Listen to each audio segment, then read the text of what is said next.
સુરેન્દ્રનગરમાં રખડતા ઢોરનો ત્રાસ યથાવત છે। તંત્ર દ્વારા સમસ્યાનો ઉકેલ ન લાવતા લોકોમાં રોષ ભભૂક્યો છે। મહાનગરપાલિકા બન્યા બાદ પણ સ્થિતિ જેમની તેમ છે। શહેરના મુખ્ય માર્ગો પર રખડતા ઢોરનો અડીંગો જોવા મળી રહ્યો છે। અકસ્માત અને ટ્રાફિકની સમસ્યાથી લોકો પરેશાન છે। રખડતા ઢોરના કાયમી નિકાલ માટે માંગ છે। મનપા તંત્ર દ્વારા કાર્યવાહી ચાલુ હોવાનું રટણ કરવામાં આવી રહ્યું છે। તંત્ર દ્વારા કાયમી ઉકેલની બાંહેધરી આપવામાં આવી રહી છે। હાલમાં ઢોર પકડ કૃષ્ણનગરવાળામાં ઢોર પકડીને મૂકવામાં આવશે।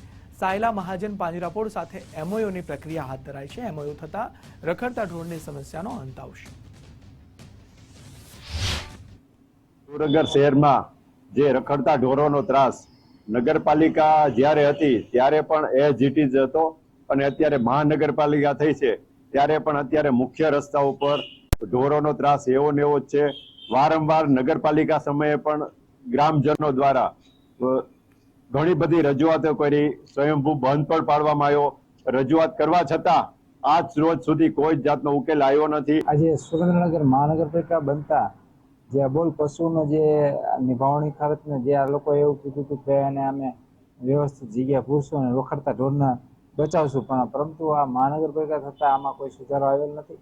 લાખો રૂપિયાના બિલ બનતા હોય પણ આમાં જે તે પરિસ્થિતિ પ્રજા તો ત્રાહિમામ જ છે। કારણ કે અબોલ પશુનો પણ આ લોકો એવું કહેતા હતા કે અમે એક સારું એવું ફાર્મ બનાવીને ત્યાં એને નિભાવણી કરશું, પરંતુ એવું કાંઈ લાગતું નથી। કારણ માત્ર બિલો બનતા હોય એવું લાગે છે। રખડતા ઢોરનો પ્રશ્ન સુરેન્દ્રનગર શહેરમાં મોટા પ્રમાણમાં છે। સુરેન્દ્રનગર મહાનગરપાલિકા બન્યા બાદ આશરે 2400 જેટલા રખડતા ઢોરને પકડી અને જે મહાનગરપાલિકાનો ઢોરવાડો હોય છે કૃષ્ણનગરમાં ત્યાં રાખવામાં આવ્યા છે। ત્યારબાદ વિવિધ પાંજરાપોળો અને સંસ્થાઓને ત્યાંમાંથી ઢોરો આપવામાં આવે છે। અત્યારે આપણી પાસે ત્યાં આશરે 750 જેવા ઢોરોની આપણે નિભાવણી મહાનગર પોતે કરી રહી છે। ત્યાં પાણીની વ્યવસ્થા, ઘાસચારાની વ્યવસ્થા, ઉપર છાયાની વ્યવસ્થા આ બધું છે।